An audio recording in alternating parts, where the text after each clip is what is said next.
Hello दोस्तों, स्वागत है आपका सर्वोत्तम स्मार्ट क्लासेज में। पिछले वीडियो में मैंने आपको पढ़ाया था दिल्ली सल्तनत के पहले का काल, यानी कि यहाँ पे तुर्क आक्रमण और अरब आक्रमण। और तुर्क आक्रमण करने वाले दो व्यक्ति थे, महमूद गजनवी और दूसरा कौन था? मोहम्मद गौरी था। दोनों के बारे में पढ़ा दिए थे। और 1206 ईस्वी में मोहम्मद गौरी मर जाता है। उसके बाद उसका कितना गुलाम था? 4 गुलाम। बख्तियार खिलजी तो कुतुबुद्दीन ऐबक का ही गुलाम बन के रह जाता है, उसका सेनापति बन के रह जाता है। लेकिन 3 वो प्रमुख गुलाम कुतुबुद्दीन ऐबक कहाँ का शासक बनता है? भारत का शासक बनता है। कुबाचा कहाँ का बनता है? काबुल और गांधार का बनता है। यलदौज कहाँ का बनता है? तो गजनी का बनता है। ये 3 गो शासक पूरा अपना गौरी का साम्राज्य को बांट लेता है। और उसके बाद कुतुबुद्दीन ऐबक यहाँ पे भारत में कौन से वंश का संस्थापना करता है? गुलाम वंश का। तो आज से हम कौन सा वंश पढ़ेंगे? गुलाम वंश। और यहाँ से कौन से काल का चालू होता है? यहाँ से दिल्ली सल्तनत का काल चालू होता है, जो 1206 ईस्वी से लेके कहाँ तक चलेगा? 1526 तक चलेगा। और इसमें 5 गो वंश हुआ है। और सबसे पहला वंश कौन सा है? गुलाम वंश। और गुलाम वंश में टोटल 11 शासक। कितने शासक? 11 शासक। 1206 ईस्वी से लेके 1290 ईस्वी तक गुलाम वंश चला है। कब से कब तक? 1206 से 1290 तक। 1206 से 1290 यानी 84 साल में 11 गो शासक हुआ है। यही 11 गो शासक के बारे में आज पढ़ लेना है मुझे, यानी कि गुलाम वंश आज पूरा खत्म हो जाएगा आपका। तो सबसे पहले जो गुलाम वंश का संस्थापक था वो कौन था? और ये जो गुलाम वंश है यह भारत का प्रथम मुस्लिम वंश था। इसके पहले भारत में कोई भी मुस्लिम वंश स्थापित नहीं हुआ था। यह सबसे पहले क्या था? मुस्लिम वंश था। और इसका संस्थापक कौन था? कुतुबुद्दीन ऐबक। और ये कुतुबुद्दीन ऐबक कौन था? तो मोहम्मद गौरी का गुलाम था। मोहम्मद गौरी इसको खरीदा था। गजनी में एक बाजार था जिसका नाम था निसापुर। कौन सी नाम था? निसापुर बाजार। वहीं पे इसके माता पिता बेच दिए थे एक आदमी के, और वो आदमी था काजी। काजी माने कि न्यायाधीश था। अब्दुल अजीज कोका नाम था उसका। अब्दुल अजीज कोका कुतुबुद्दीन ऐबक को खरीदता है और वो अपने बेटे के साथ इसको तलवारबाजी, घुड़सवारी सब सिखाता है। लेकिन अब्दुल अजीज कोका के बेटा जो था उसका मृत्यु हो जाता है, फिर इसका साथ छूट जाता है। तो कुतुबुद्दीन ऐबक को गजनी के एक निसापुर बाजार में जाकर वहां पे बेचने चल जाता है अब्दुल अजीज कोका। सब आपको लिखा हुआ पीडीएफ में मिल जाएगा, चिंता मत कीजिएगा कि कुछ बोल रहे हैं, कुछ हमको याद नहीं हो रहा है। पीडीएफ में मिल जाएगा, ध्यान से आप लोग नोट कर लीजिएगा। वो हम नोट कॉपी आपको चेक भी करेंगे। जब मेडावल हिस्ट्री आपको पूरा खत्म हो जाएगा तब हम आपको नोट कॉपी देखेंगे कि कौन कौन नोट किए हैं। हम खाली यहाँ पढ़ा दें, हम खाली मेहनत करें, 1 बजे तक रात तक जाके बनाएंगे और आप लोग हमारा साथ मेहनत न कीजिएगा तब फिर हमारी मेहनत सफल नहीं होगा। आपको भी साथ साथ मेहनत करना है, नोट कॉपी बनाना है, तभी याद होगा। जो आपको याद है वो आबाद है, बाकी सब बर्बाद है। कहे ना हम इतना सजा के लिखे, ये सब बर्बाद हो जाएगा हमारा जब आपको याद नहीं होगा तब। तो ये सबसे पहले गुलाम वंश, इसका शासक संस्थापक कौन था? कुतुबुद्दीन ऐबक। कुतुबुद्दीन ऐबक बेचा गया गुलाम था। इसको निसापुर बाजार से कौन खरीदा था? मोहम्मद गौरी खरीदा था। किससे खरीदा था? तो अब्दुल अजीज कोका से खरीदा था। अब्दुल अजीज कोका क्या थे? काजी। काजी क्या होता है? तो न्यायाधीश को काजी कहते हैं। जज जो होते हैं उनको क्या कहते हैं? काजी। कहाँ से खरीदा था? निसापुर वो है गजनी क्षेत्र में ही पड़ता था निसापुर। निसापुर के बाजार से ही कौन खरीदा था इसको? गौरी खरीदा था। और गौरी इसको फिर अपने पास रखा और बहुत अच्छा कला इसको सिखाया, युद्ध लड़ने का कला सिखाया और बहुत सारा कला जो चाहिए राजा के दरबार में रहकर सीखना चाहिए वह सीख लिया। यह जो कुतुबुद्दीन ऐबक है इसको बहुत सारा उपाधि भी मिला है। सबसे पहले तो मोहम्मद गौरी ही इसको दिया है, मलिक का उपाधि दिया है, सिपह सलार का उपाधि दिया है, अमीर याखूर का उपाधि दिया है। ये 3 गो उपाधि कौन दिया है? मोहम्मद गौरी दिया है। अमीर याखूर सब क्या होता है आपको साथ साथ बताएंगे। यहाँ पे देखिए, ऐबक के समकालीन लेखक मिनहाजुद्दीन सिराज। मिनहाजुद्दीन सिराज लेखक थे, कवि थे और किनके दरबार में रहते थे? तो ऐबक के समकालीन थे और ऐबक के ही दरबार में रहते थे। और ऐबक से पहले गौरी के दरबार में रहते थे। किसके दरबार में? गौरी के दरबार में। ऐबक अपना पूरा एक बुक लिखे, उसमें पूरा जो कुतुबुद्दीन ऐबक है उसका जीवनी लिखा गया है मिनहाजुद्दीन सिराज के द्वारा। किसके द्वारा? मिनहाजुद्दीन सिराज के द्वारा लिखा गया है। किसके दरबार में रहते थे? गौरी के दरबार में रहते थे। ये जो मिनहाजुद्दीन सिराज हैं इनके अनुसार ऐबक को एवसेकल कहा जाता था। कौन सी कहा जाता था? एवसेकल। एवसेकल काहे कहा जाता था? इसके एक हाथ का उंगली टूटल हुआ था। कौन सी टूटल था? हाथ के उंगली। और हाथ का उंगली जिसका टूटल था उसको क्या कहा जाता था? हाथ का लूला या फिर एवसेकल कहा जाता था। तो एक उपाधि इसको मिनहाजुद्दीन सिराज के अनुसार क्या दिया गया है? एवसेकल। किसको दिया गया है? कुतुबुद्दीन ऐबक को दिया गया है। आगे आइए, इसे लाख बख्श, कुरान ख्वां, पील बख्श भी कहा जाता है। कौन सी? लाख बख्श, कुरान ख्वां और पील बख्श। लाख बख्श क्यों कहा जाता है? आपको इससे पहले हाँ दानी प्रवृत्ति का था। दानी प्रवृत्ति का तो है ही, लेकिन जब राजा बना था 1206 ईस्वी में, तो लाखों रुपया का इनाम बांटा था लाहौर की जनता में, और तभी से 1206 ईस्वी से ही इसको लाख बख्श की उपाधि मिलता है, लाख बख्श का नाम मिलता है। किसको मिलता है? कुरान ख्वां किसे क्यों नाम पड़ता है?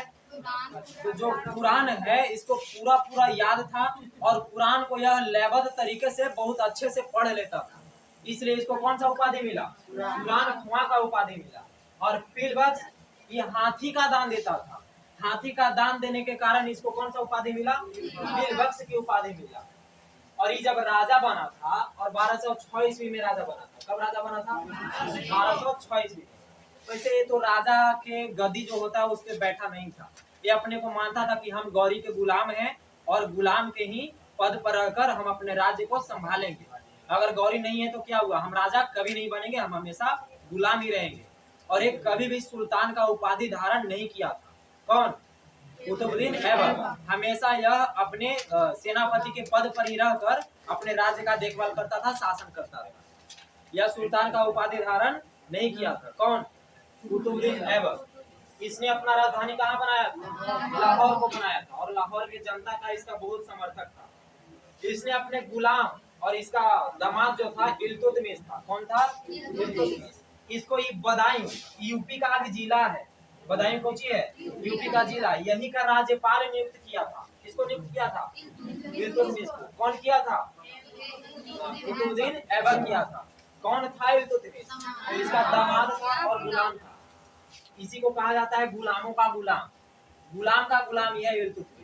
कुतुबुद्दीन ऐबक किसका गुलाम है? ऐबक का गुलाम कौन है?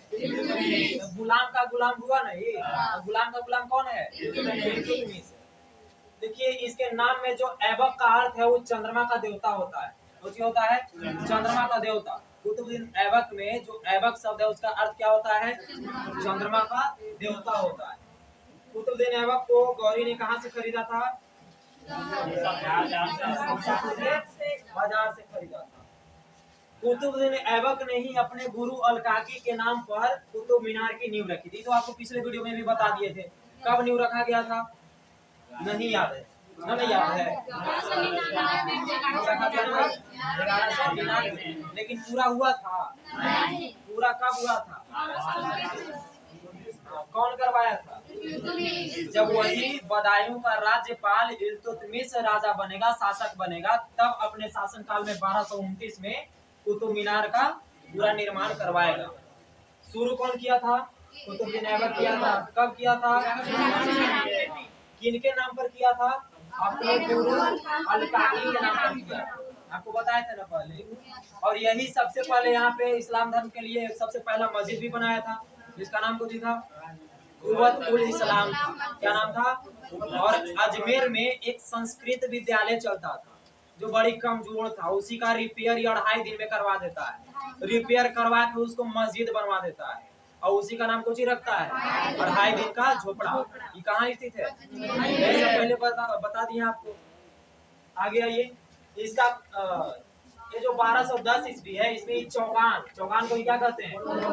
घोड़ा पर चढ़ के डंडा लेके हॉकी खेला जाता है। हमने नीचे खेलते हैं, ये सब घोड़ा पे चढ़ के खेलता है। अब ढेर मानी घोड़ा दौड़ते रहता है, मारो गेंदा के हॉकी डंडा से।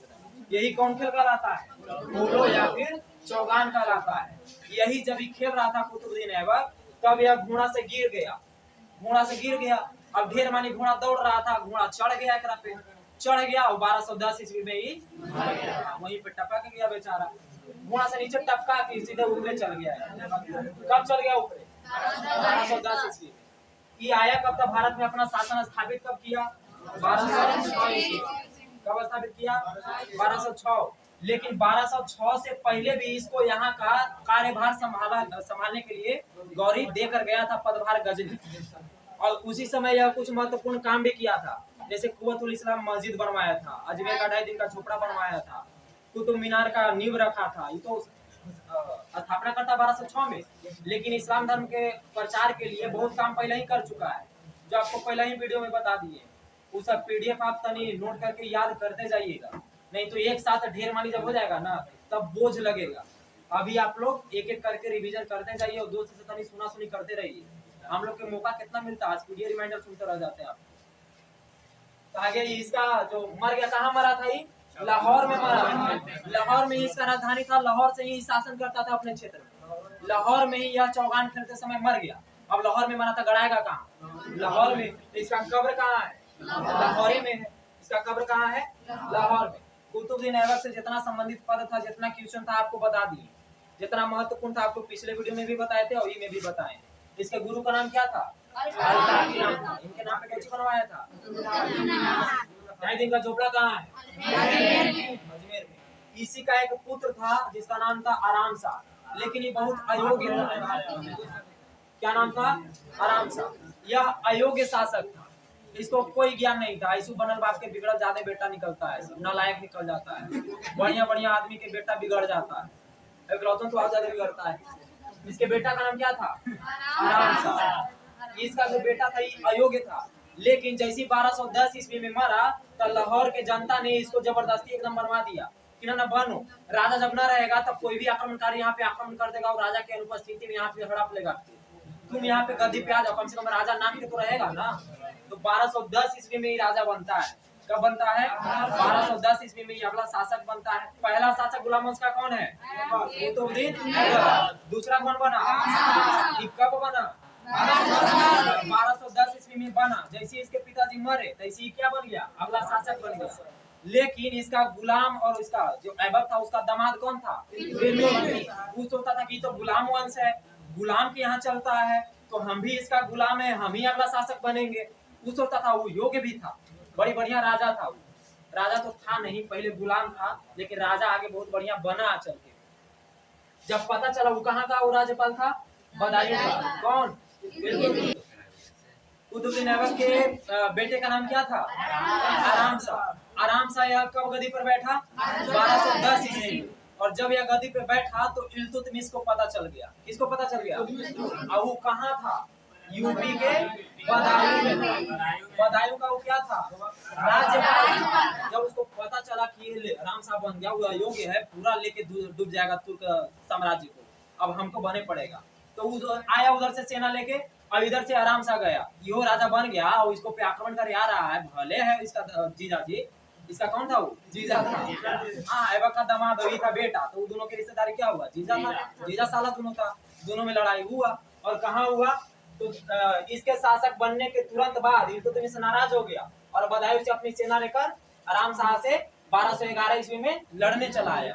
देखिए 1210 ईस्वी में ही गद्दी पे बैठा और कुछ ही महीना हुआ है अभी। 1210 ईस्वी में मरा बाप और ये बेटा बन गया राजा। कुछ ही महीना हुआ और 1211 ईस्वी में कौन लड़ने चला आया? और दोनों के बीच जो युद्ध हुआ उसको कहते हैं जुड़ का युद्ध। क्या कहते हैं? जुड़ का युद्ध कहते हैं, जिसमें आराम शाह क्या हुआ? हार गया। बेचारा अयोग्य था, तुरंत 6 महीना भी नहीं हुआ उस पे आक्रमण हो गया। कितना शासक बनेगा? बढ़िया अयोग्य शासक था, बैठा दिया गद्दी पे जबरदस्ती लाहौर के जनता द्वारा। और जब युद्ध हुआ जुड़ का युद्ध किसके किसके बीच? आराम शाह और इल्तुतमिश। दोनों के बीच जब युद्ध हुआ तो बेचारा कौन हार गया? आराम शाह। अब 1211 ईस्वी में कौन गद्दी पे बैठेगा? इल्तुतमिश। सबसे पहले 1206 में स्थापना हुआ और ऐबक गद्दी पे बैठा, मर गया 1210 में। कौन बैठा गद्दी पे? कब तक रहा वो? 1211 तक। और जुड़ का युद्ध में कौन फिर जीत गया? इल्तुतमिश। कौन था? इसका जीजा। और फिर इसका जीजा आगे शासन करेगा, तो अगला शासक कौन बनेगा? इल्तुतमिश बनेगा। तो आगे आइए, अगला शासक कौन? इल्तुतमिश। अब ये 1211 में बनता है और कब तक रहता है? 1236 तक रहता है। लगभग बढ़िया अपना शासन काल जमा लेता है। इसे ही दिल्ली सल्तनत का वास्तविक संस्थापक माना जाता है। दिल्ली सल्तनत का वास्तविक संस्थापक कौन? इल्तुतमिश का। काहे कि लाहौर पहले राजधानी था, लाहौर राजधानी था। लाहौर से राजधानी उठा के दिल्ली लाने वाला यही शख्स है। दिल्ली को राजधानी बनाने वाला कौन है? इल्तुतमिश। यहाँ पे ऐबक महोदय है। कौन है? ऐबक है। अभी कौन है? इल्तुतमिश। ये इसके दामाद थे। इल्तुतमिश कौन थे? इसके दामाद थे ऐबक के। हाँ, दोनों दामाद ससुर यहीं पे है। फाउंडर्स ऑफ दिल्ली सल्तनत, दिल्ली सल्तनत के संस्थापक। ये तो संस्थापक है लेकिन ये वास्तविक संस्थापक है दिल्ली सल्तनत का। तो ये थोड़ा सा अंतर वास्तविक लग गया, एकरा में कंफ्यूज न होइएगा। यह भारत का प्रथम सुल्तान है। देखिए, सबसे पहले सुल्तान का उपाधि कौन लिया था? महमूद गजनवी लिया था। आपको पिछले वीडियो में पढ़ाए हैं। हाँ, सुल्तान और गाजी का उपाधि लिया था कि नहीं लिया था? लेकिन वो अपने जनता से जबरदस्ती कहलवाया था। सुल्तान का उपाधि देते थे बगदाद के अब्बासी खलीफा देते थे। अगर आप बहुत बढ़िया काम करते हैं, साम्राज्य विस्तार करते हैं, इस्लाम धर्म का प्रचार प्रसार करते हैं, तब आपको किसका उपाधि मिलेगा?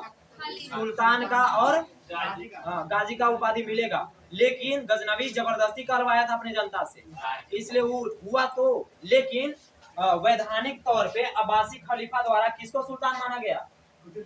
हाँ, किसको सुल्तान माना गया? इल्तुतमिश को। तो भारत का प्रथम सुल्तान अगर पूछे में कौन है? इल्तुतमिश है। इसको सुल्तान की उपाधि दिया कौन? तो अब्बासी खलीफा। कहाँ रहते थे? पिछले कई वीडियो में भी आपको बताए, सुल्तान की उपाधि इसको दिया गया। इसने यह घोषणा भी कर दिया कि हमरा तो मिलवे किया, अब जितना हमारा बाद दिल्ली सल्तनत का शासक होगा वो सब सुल्तान होगा। क्या होगा? सब सुल्तान होगा। इसलिए आगे चल के रजिया जब बनी तो औरत को बेगम कहा जाता है मुस्लिम धर्म में। क्या कहा जाता है? तो रजिया बेगम होना चाहिए था, लेकिन ये बोल दिया था, घोषणा कर दिया था। और वो कौची बोला जाता है उनको? रजिया सुल्तान। सुल्तान माने कि पुरुष, ठीक ना? सल्तनत का मालिक, मालकिन ना मालिक। और क्या थी? मालकिन थी। आगे आइए, दिल्ली सल्तनत के सारे शासक क्या होंगे? यह घोषणा किसने किया था? इल्तुतमिश ने किया था। इल्तुतमिश गद्दी पे कब बैठा? 12 साल। कब तक रहा? और जब ये था तो तराइन का तृतीय युद्ध हुआ था इसके समय में। तराइन का प्रथम युद्ध कब हुआ था? किसके किसके बीच? चौहान के बीच हुआ था। दूसरा 1892 ईस्वी में वही दोनों के बीच हुआ था, लेकिन चौहान जी हार गए थे। और वहीं से फिर यहाँ से क्या होता है? मुस्लिम शासन का स्थापना होता है।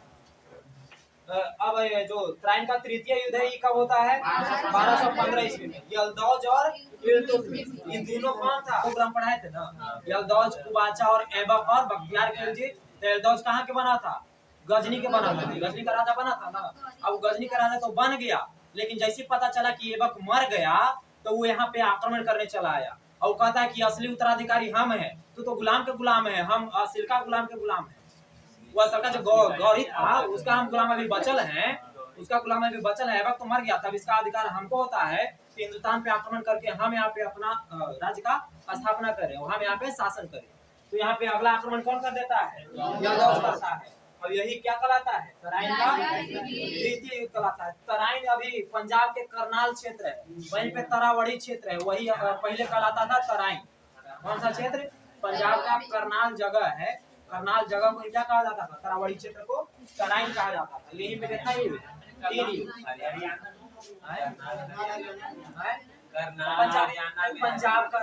पंजाब हरियाणा दोनों के सटले हैं। करनाल अब हरियाणा में चल गया, दोनों तो एक में पहले था। करनाल तरावड़ी क्षेत्र है, करनाल के बगल में। करनाल नहीं बोल रहे, करनाल के बगल में क्षेत्र है अभी तरावड़ी क्षेत्र। वही पहले क्या कहलाता था? तराइन कहलाता था। यहीं पे तराइन का तृतीय युद्ध कब हुआ था? 1215 में। किसके किसके बीच हुआ था? एकरा में हुआ का तो यल्दौज बेचारा हार गया।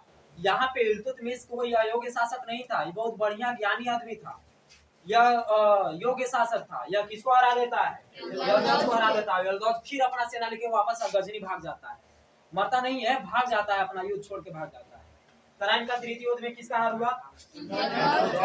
यल्दौज का हार हुआ। कब हुआ था तराइन का तृतीय युद्ध? और जब यह शासन कर रहा था तो यहाँ पे चंगेज खा का आक्रमण होता है। किसका आक्रमण होता है? चंगेज खा कौन था? तो मंगोलिया जानते हैं? चीन के ऊपर देखिएगा और रूस के नीचे देखिएगा तो एक बीचवा में एक देश है मंगोलिया। कौन सा देश? मंगोलिया है। वहीं का शासक हुआ करता था चंगेज खा। यह एशिया महादेश का सबसे क्रूर शासक और बदनाम शासक था। यह जो भी इसके विरोध में कोई भी बात बोलता था तो उसको काट के रख देता था। और इसका साम्राज्य बहुत दूर तक यूरोप तक फैला था। पूरा एशिया और पूरा यूरोप तक इसका पूरा फैला हुआ था। और यह आक्रमण कहाँ करता है? सिंध पे आक्रमण करता है। किसके शासनकाल में? इल्तुतमिश के शासनकाल में। क्यों करता है यह आक्रमण? क्यों करता है? तो इसका एक कारण था। कब करता है? 1221। यह मंगोलिया का क्रूर शासक चंगेज खान सिंध पर आक्रमण करता है, क्योंकि यही मंगोल सरदार, मंगोल का एक सरदार था जिसका नाम था जलालुद्दीन मंगवर्णी। क्या नाम था? जलालुद्दीन मंगवर्णी। यह कहाँ का था? मंगोलिया के था। मंगोलिया के था। और यह चंगेज खान के भाई के हत्या करके आ गया था। चंगेज खान के भाई तैमूगे का हत्या करके आ गया था। हाँ, हत्या करके भाग आया तो वो छोड़ेगा? जब अपने विरोध में आवाज सुनने वाले को कत्ल कर देता है तो भाई के मार दिया, इसको छोड़ेगा? कि भाग के आया इल्तुतमिश के दरबार में। कौन भाग के आया? मंगवर्णी। कौन भाग के आया? मंगवर्णी। और इसको मारने के लिए, यहाँ पे आक्रमण करके शासन जमाने के लिए नहीं आया था चंगेज खान। पहला बार आक्रमण क्यों किया? तो मंगवर्णी को मारने के लिए। कहे कि मंगवर्णी यहीं पे छुपा हुआ था, सिंध क्षेत्र में छुपा हुआ था। और ये इसने किया क्या था? तो चंगेज खान के छोटे भाई तैमूगे की क्या कर दी थी? हत्या कर दी थी। और चंगेज खान का यह प्रथम आक्रमण था कहाँ पे? भारत पे। भारत पे, दिल्ली सल्तनत पे। और ये किसके काल में हुआ था? इल्तुतमिश के काल में हुआ था। यह कब हुआ था? 1221 ईस्वी में हुआ था। मंगोल शासक यही कहलाते हैं, मंगोलोइड्स। आगे आइए। इल्तुतमिश ने ही चांदी के सिक्का चलाया था। कोची कोची के? चांदी के और तांबा के। चांदी के सिक्का कहलाता था टंका या टका। कोची कहलाता था? टंका या टका। कोची के सिक्का? चांदी के। और तांबा के सिक्का कोची कहलाता था? पीतल। इसका प्रचलन कौन करवाया था? इल्तुतमिश। इल्तुतमिश ने ही अपने राज्य में एक और प्रथा चलाया था। अगर मान लीजिए आपके साथ अन्याय हुआ है और आपको न्याय चाहिए, तो आप सिर्फ जो जुम्मा का जो दिन होता है, शुक्रवार के दिन आप लाल कपड़ा पहन के आ जाइए, तब आपको समझ लिया जाएगा कि आप न्याय मांगने आए। न्याय मांगने आए हैं। कौन से कपड़ा? लाल रंग का कपड़ा अगर पहन के आए तो आप फिर न्याय मांगने आए हैं। किसके दरबार में होता था? और इल्तुतमिश की बेटी थी रजिया सुल्तान, और रजिया सुल्तान भी लाल कपड़ा पहनकर जाती है। और क्यों जाती है आगे कहानी है, आपको बताएंगे। इसने तुर्कान ए चहलगानी बनवाया था। क्या बनाया था? तुर्कान ए चहलगानी। किसी का नाम था दल चालीसा।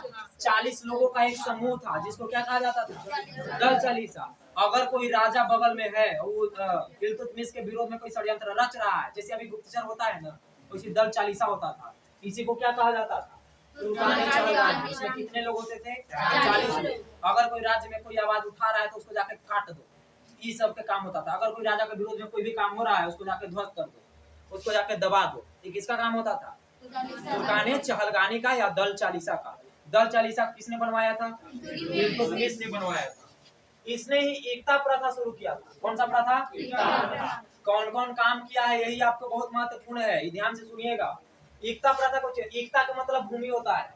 कुछ होता है अस्थाई। यहाँ पे सेना नहीं रहता था। ये सेना जो होता था उसको वेतन भी नहीं दिया जाता था। इल्तुतमिश के टाइम में जितने सेना हुआ करते थे उसको वेतन नहीं मिलता था। अगर मान लीजिए हम कहीं युद्ध किए हैं और युद्ध में जितना जमीन हड़पे हैं, उस जमीन पे सब तोहनी के अधिकार। जाओ, सेना जितना जीता रख लो, जितना जमीन जीता वहां से जितना लूटा सब तोहनी के संपत्ति। ये जो जमीन का जो लूटने का प्रथा था और कब्जाने का जो प्रथा था, यही कहलाता था एकता प्रथा। किसके टाइम में हुआ करता था? और एकता के अधिकारी क्या कहलाते थे? इक्तेदार। और इक्तेदार जो टैक्स वसूल कर देते थे वो कहलाता था इक्तेदारी। क्या कहलाता था? इक्तेदारी। एकता प्रथा यानी जमींदार, जानते हैं ना? जमींदार, जमींदार ही समझिए कि एकता कहलाता है। एकता माने भूमि, और भूमि के अधिकारी इक्तेदार, यानी कि जैसे जमीन के जमींदार कहलाता है, तो इसी टाइप से समझ लीजिए। इसका सिर्फ नाम अलग है। एकता माने क्या होता है? भूमि होता है। और जो एकता के अधिकारी क्या कहलाते हैं? इक्तेदार। जैसे जमीन के जमींदार होते हैं ना, उसी प्रकार से यहाँ है। और यह जो टैक्स वसूल किया आता था उसी को क्या कहा जाता था? इक्तेदारी कहा जाता था। एकता प्रथा का शुरुआत किसने किया था? इल्तुतमिश किया था। एकता मतलब क्या होता है? भूमि होता है। एकता के अधिकारी क्या कहलाते हैं? इक्तेदार कहलाते हैं। इसके 4 पुत्र थे। कितने पुत्र थे? 4 पुत्र थे और एक पुत्री थी। पुत्री का नाम क्या था? रजिया सुल्तान। क्या था? रजिया। अभी रजिया सुल्तान नहीं बोलिए, रजिया सिर्फ बोलिए। इसने रजिया को ही अपना उत्तराधिकारी घोषित किया था। क्यों किया था? कहे कि इसका चारों बेटा निकम्मा था, चारों बेटा योग्य शासक नहीं बन पाता, ऐसा इसको शक था इल्तुतमिश को। और यह रजिया पे विश्वास करता था कि रजिया ही आगे चल के योग्य शासिका बन सकती है। इसलिए इसने अपना उत्तराधिकार किसको सौंपा था? रजिया को सौंपा था। और यह 1236 ईस्वी में मर गया। नेचुरल डेथ हुआ था, किसी ने मारा नहीं था। कब मरा था ये? 1236 ईस्वी में। उत्तराधिकार किसको घोषित किया? रजिया को। इसका कब्र कहाँ है? कब्र या मकबरा वही होता है टोम, जिसको किला कहते हैं। कोई मर जाता है मुस्लिम शासक तो उसको गाड़ के वहाँ पे मकबरा बना दिया जाता है, जैसे सासाराम के शेरशाह का मकबरा सुने हैं ना, गए भी होंगे, देखे हैं। पोखरा के बीच में जो है वही है। तो इनका कहाँ है? दिल्ली में है। किनका? इल्तुतमिश का।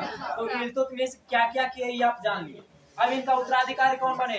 रजिया को अगला शासिका बनना चाहिए था, बनना चाहिए कि ना? लेकिन ऐसा नहीं होता है। इनका जो बड़का बेटवा है, चारों बेटा के ये अपना शासक घोषित किए हैं नहीं। उत्तराधिकार किसको घोषित किया? रजिया। लेकिन अगला सुल्तान बन गया कौन? रुकनुद्दीन फिरोज शाह। और ये सबसे बड़ा बेटा था किनका? इल्तुतमिश का। चार बेटा था ना, सबसे बड़का का नाम होती था रुकनुद्दीन फिरोज शाह। अब यही क्या बन जाता है? अगला सुल्तान बन जाता है। और 1236 में पिताजी इनके मरे, इल्तुतमिश मरे, और 1236 में ये क्या बन गया? हाँ, सुल्तान बन गया। कौन बन गया? रुकनुद्दीन फिरोज शाह बन गया।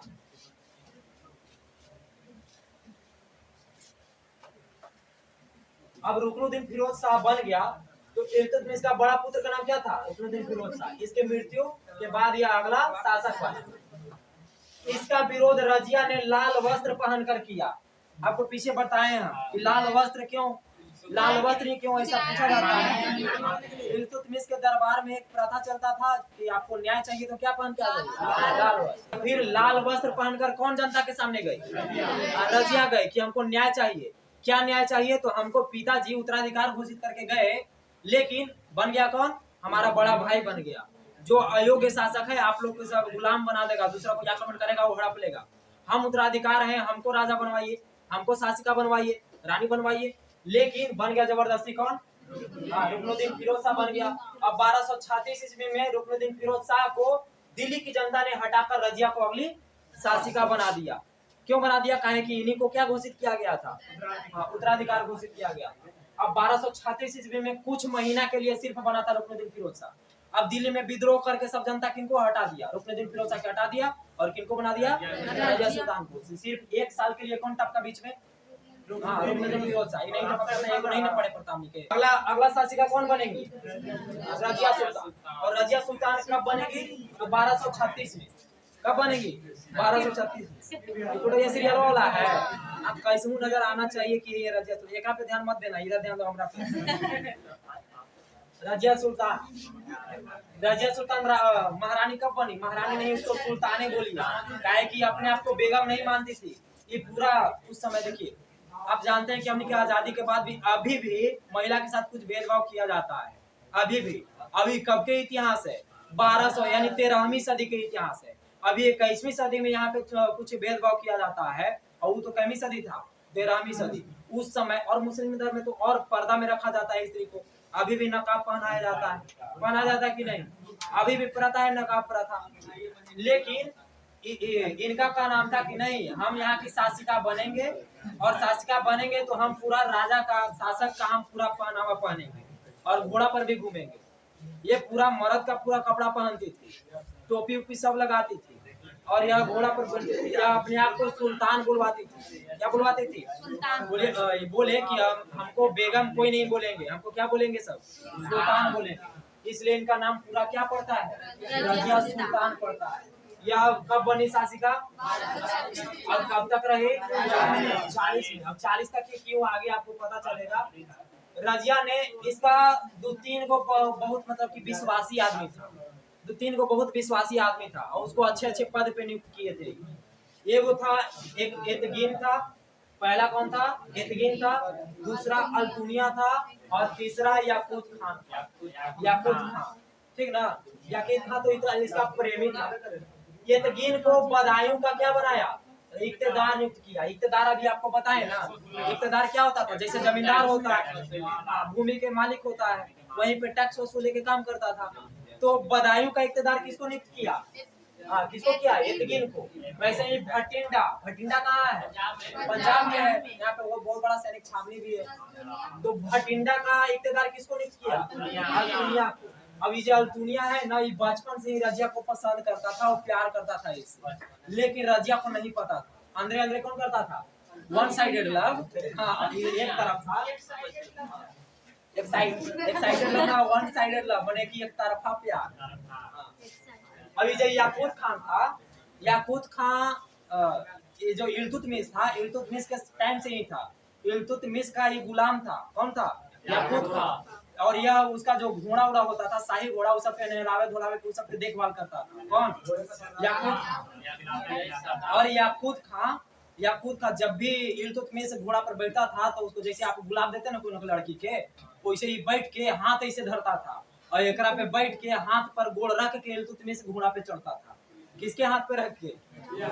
याकूत खान। और याकूत खान को पसंद करती थी रजिया सुल्तान। कौन? रजिया सुल्तान किससे प्यार करती थी? लेकिन अल्तुनिया किससे करता था? यहाँ पे है ना जीवन चक्र यहाँ पे चल रहा है। अब यही यही इसके पतन का कारण भी बनता है। मजाक नहीं है, कहानी मत समझिएगा कि हंसा वाला खाली बोल रहे हैं, ये सच्चाई है। अल्तुनिया किसको पसंद करता था? रजिया सुल्तान को। रजिया सुल्तान किसको पसंद करती थी? और याकूत को भी पता चला था, दोनों मिल गई थी। आगे ये किसका प्रेमी था? रजिया का प्रेमी था, जिसे रजिया ने क्या बनाया था? अमीरे याकूर बनाया था। अमीरे याकूर घोड़ा का मंत्री होता था। जैसे शाही घोड़ा ऐसे होता था ना, तो अस्तबल होता था, अस्तबल का एक मंत्री होता था, उसे ही क्या कहा जाता था? अमीरे याकूर। किसे बनाया था? याकूत खान को बनाया था। तीन को आदमी यहाँ पे आप जान लिए। एतगिन को कहाँ का राज्यपाल बनाया? हाँ, अल्तुनिया को कहाँ बनाया? याकूत खान को क्या बनाया? अमीर याकूर बनाया। और अल्तुनिया, देखिए जब ये बने रजिया सुल्तान शासिका बनी, तो वहां पे महिला का पूरा विरोध हो रहा था, पूरा राज्य में विरोध हो रहा था। और सब जो भी अल्तुनिया है, इसको पता चला कि ये तो याकूत खान से प्रेम करती है, हम तो चल गए ऐसे ही हवा में चल गए। तो इसको पता चला अब क्या करे भाई, तो इस षड्यंत्र रचने लगा। ये बोला कि नहीं, हम अब आपको शासिका नहीं मानेंगे, काहे कि आप जो घोड़ा साफ करे वाला उससे प्रेम करती हैं आप, घोड़ा साफ करे वाला कि आप प्रेम करते हैं, अमीर याकूर से प्रेम करती है, उसको अमीर याकूर बना दिए आप, उसे प्रेम करती है। हम आपके नहीं, हम आपके अंडर में नहीं रहेंगे, हमारा स्वतंत्र राज रहेगा। और दुनिया कहाँ का इख्तियार था? दुनिया कहाँ का था? भटिंडा का। तो भटिंडा में ही राजद्रोह कर देता है, विद्रोह कर देता है, रिवोल्ट कर देता है और बोलता है कि हम आपको शासिका नहीं मानेंगे। कौन बोलता है? अल्तुनिया बोलता है। ये बोलता है और विद्रोह कर देता है। कब विद्रोह करता है? 1240 में, जिसका दमन करने के लिए रजिया और याकूत खान दोनों भटिंडा गए। ये ना बहुत मतलब कि घमंडी टाइप के थी, मतलब कि हम अकेले मार के ढूंढ देंगे सबके, एकदम ऐसा था इनका बिहेव। और वो लड़ती भी थी, बहुत बढ़िया तलवार सब भी जानती थी चलाना। तो ये याकूत खान और कुछ सेना के टुकड़ी लेकर कहाँ चली गई? भटिंडा। वहीं पे क्या चल रहा था? विद्रोह चल रहा था। कौन किया था? अल्तुनिया किया था। अब यहाँ पे गया तो अल्तुनिया गोसियाल है था, याकूत खान प्रेमी है था रजिया के, और वो प्रेम करता था रजिया से। याकूत खान के पहले साइड कर दिया कि पहले साइड करो याकूत खान के, न रहेगा बांस न बजेगा बांसुरी, न रहेगा याकूत खान, न उससे प्रेम करेगी रजिया, मार दो याकूत खान के। तो पहले साफ किया किसको? अल्तुनिया, याकूत खान को। तो 1240 ईस्वी में हत्या कर दिया याकूत खान का। कौन किया? अल्तुनिया। और वहां पे जो रजिया थी उसको किडनैप कर लिया और 2 शर्त रखा कि पहला शर्त है कि दिल्ली सल्तनत हमको सौंप दीजिए, वहां का अगला सुल्तान बना दीजिए। कौन का? अल्तुनिया का। किससे कहा? रजिया से। हमको अगला सुल्तान बना दीजिए दिल्ली सल्तनत का। दूसरा शर्त रखा कि नहीं सुल्तान बनाना है तो फिर हमरा से विवाह कर लीजिए, काहे कि हम आपसे बचपन से क्या करते हैं? प्रेम करते हैं। अब ये प्रेम करती थी किससे? याकूत खान से। वो मर गया, अभी बदल गई। देखो ये किससे ब्याह कर ली थी? हाँ, बचपन से जो प्यार करता था दुनिया, उससे क्या कर ली? विवाह कर ली और दोनों मिल गए। लेकिन इसका दूसरा नंबर का जो भाई था, क्या था? दूसरा नंबर का भाई। कै गो भाई था? 4 गो भाई था। पहला भाई क्या था? सबसे बड़ा कौन था? सबसे बड़ा भाई कौन था? तो इसका पहला बेटा कौन था? इल्तुतमिश का सबसे बड़ा था दूसरा नंबर का कौन था? बहराम शाह। ये देखिए बहराम शाह, इसको मौका मिल जाता है कि चलो रजिया कहाँ गई है, भटिंडा गई है। याकूत खां मर गया और रजिया किससे विवाह कर ली, अल्तुनिया से विवाह कर ली। अभी दिल्ली सल्तनत का गद्दी खाली है। अब भटिंडा से जब तक आए तब तक हम यहाँ का क्या बन जाते हैं, अगला सुल्तान बन जाते हैं। और इसका दूसरा नंबर का जो मंझला भाई था वो यहाँ का क्या घोषणा कर दिया, अपने आप को सुल्तान घोषित कर दिया। अब रजिया को पता चला तो रजिया और अल्तुनिया दोनों दिल्ली चले आए, दिल्ली आने लगे। लेकिन क्या हुआ, हाँ लेकिन क्या हुआ कि जब ये आए अल्तुनिया और रजिया दिल्ली आ रहे थे तो हरियाणा के पास एक कैथल जगह है। क्या है, कैथल जगह है। वहीं पे आपको अभी दल चालीसा बताए ना, दल चालीसा को कंट्रोल कर लिया बहराम शाह। कौन कंट्रोल कर लिया, 40 को आदमी के अपने कंट्रोल में ले लिया। कौन कंट्रोल में ले लिया, दूसर का बेटवा बहराम शाह। अब दल चालीसा को ऑर्डर दिया कि जाओ कैथल में है कौन, रजिया सुल्तान और अल्तुनिया, दोनों के मौत के घाट उतार दो। अब बचेंगे हमनिए ना, राज करेंगे पूरा दिल्ली सल्तनत पे। अब गया ये सब दल चालीसा और धर के घूम गया, रजिया सुल्तान के काट के रख दिया।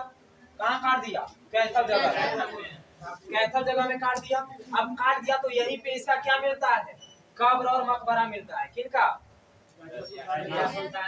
कैथल में बहराम शाह ने दल चालीसा द्वारा इन दोनों की क्या करवा दी, हत्या करवा दी। और अगला शासक कौन बन गया, बहराम शाह बन गया। इनका रजिया का किला या मकबरा कहाँ मिलता है, कैथल में मिलता है। यहाँ तक कैसे कैसे बहराम शाह आया ये आपको समझ में आया। सबसे पहला शासक कौन, गुलाम वंश का कुतुबुद्दीन ऐबक। दूसरा कौन, बहराम शाह। तीसरा कौन, इल्तुतमिश। चौथा कौन, उसका पहला बेटा रुकनुद्दीन फिरोज शाह। फिर उसके बाद पांचवा बेटी बनी रजिया सुल्तान। छठा कौन बन गया, बहराम शाह। अब आगे आइए, अब कौन बना, बहराम शाह। अभी कब बना, 1240 में हत्या करवा दिया रजिया का, और 1240 में क्या बन गया, अगला सुल्तान बन गया। और कब तक रहा, 42 तक। यह रजिया का दूसरा बड़ा भाई था, उन्हें सबसे बड़ा तो रुकनुद्दीन था और यह दूसरा बड़ा भाई था। इसने दल चालीसा के प्रधान का पद बनाया। इस सोचा कि अगर हम महारानी जो थी, सुल्तान जो थी, पहले दल चालीसा के कंट्रोल करवा के हम मरवा सकते हैं तो हमको भी तो कोई मरवा सकता है दल चालीसा से। तो ये वो दिमाग लगाया और बोला कि नहीं, दल चालीसा डायरेक्ट अपने काम नहीं करेगा, ये वो उसका हेड रहेगा और वो हेड हम अपने सबसे विश्वासी आदमी को बनाएंगे। और पद के नाम रखा नायब ए मुमलकात। नायब ए मुमलकात कौची होता था, तो दल चालीसा का एक प्रमुख होता था, हेड होता था, प्रधान होता था। इसको कौन लाया था, तो बहराम शाह लाया था। बहराम शाह रजिया का दूसरा बड़ा भाई था। इसने कौन सा पद लाया, नायब ए मुमलकात लाया। और सबसे पहले इस पद पर किसको बैठाया, एतगीन को बैठाया। एतगीन कहाँ का इक्तेदार था, बदायूं का इक्तेदार था और यह इसका मित्र था। इसलिए अपने सबसे विश्वासी को दल चालीसा का क्या बनाया, हेड बनाया। और इसी के टाइम में 1241 ईस्वी में भारत पर मंगोल का दूसरा आक्रमण होता है। क्या आक्रमण, दूसरा आक्रमण। और दिल्ली सल्तनत पर प्रथम आक्रमण। सबसे पहला कब हुआ था, 1221 में आपको पढ़ा है, इल्तुतमिश के टाइम पे हुआ था। और वही यहाँ पे असली शासक स्थापना करता कहलाता है। दिल्ली सल्तनत का वास्तविक संस्थापक कौन कहलाता है, इल्तुतमिश। काहे कि दिल्ली में अपना राजधानी बनाता है और तभी से लगातार राजधानी रहता है।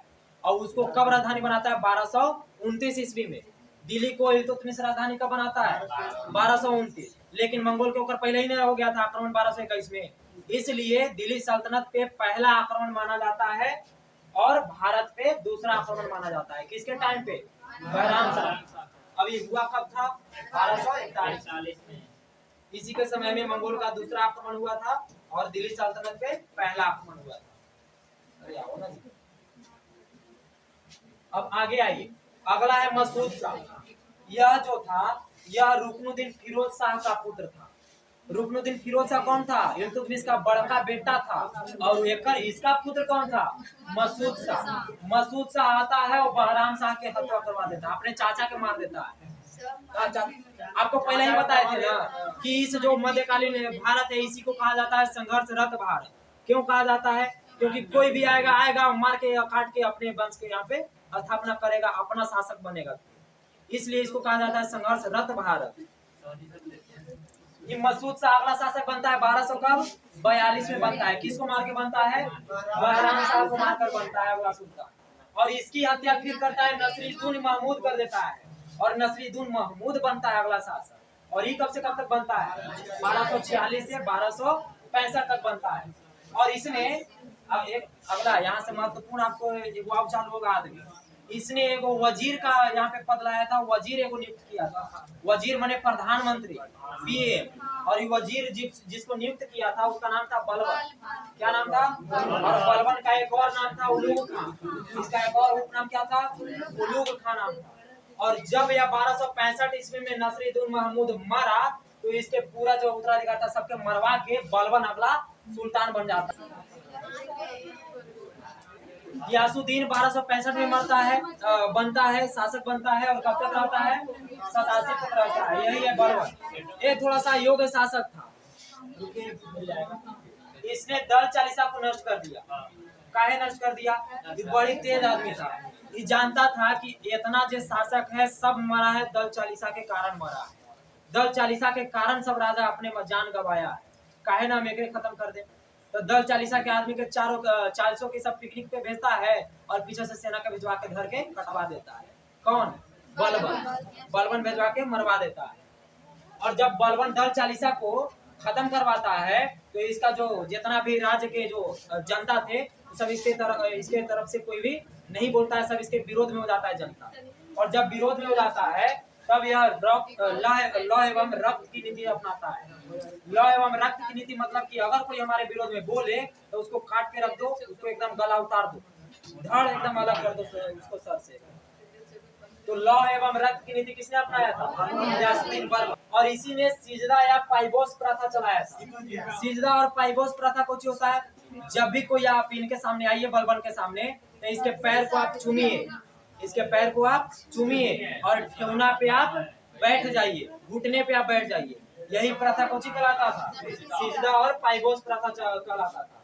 इसने ही नवरोज पर्व को भी चालू किया था। इसको चालू किया था नवरोज पर्व। ये कौन होता है? तब फारसी नव वर्ष होता है, न्यू ईयर होता है फारसियों के लिए। कौन सी तारीख होता है? 21 मार्च को होता है। इसको शुरू करवाने वाला कौन है? गियासुद्दीन बलबन। 1287 ईस्वी में मंगोल का भारत पर तीसरा आक्रमण और दिल्ली सल्तनत पे दूसरा आक्रमण इसी के शासनकाल में हुआ था। और इस आक्रमण में इसका पुत्र शाहजादा मुहम्मद मर गया। कौन मर गया? इसका पुत्र शाहजादा मुहम्मद मर गया। और पुत्र वियोग में यहू 1287 ईस्वी में मर जाता है। कब मर जाता है? 1287 ईस्वी में। एकमात्र ऐसा सुल्तान बताइए जो अपने पुत्र वियोग में मरता है, उसका नाम क्या है? बलबन नाम है। पुत्र वियोग माने कि पुत्र के मरने के दुख में ही मर जाता है, डिप्रेशन में जाके मर जाता है। अब इसका मकबरा भी कहाँ है? दिल्ली में। अब बस आपको 2 मिनट। अगला शासक बनता है कैकुबा। इसका पोता था, यही है, बस यही है। इसका पोता था, बलबन का पोता था कौन? कैकुबा। कैकुबाद इसका पौत्र था बलबन का, जो अगला सुल्तान बनता है। और कैकुबाद का हत्या करवाकर अगला कैमूर्स बनता है। कौन बनता है? कैमूर्स। तो कैमूर्स कौन था? तो कैमूर्स की हत्या करने वाला तुर्क का एक सरदार मलिक फिरोज है। और यही मलिक फिरोज आगे चल के दिल्ली सल्तनत का दूसरा वंश खिलजी वंश का संस्थापन करता है। इसी का दूसरा नाम है जलालुद्दीन फिरोज खिलजी, जो अगला कौन सा वंश का स्थापना करेगा? कब करेगा? हाँ, तो ये कुछ आपका जो PDF है आपको डाला जाएगा ग्रुप में, और आप नोट कर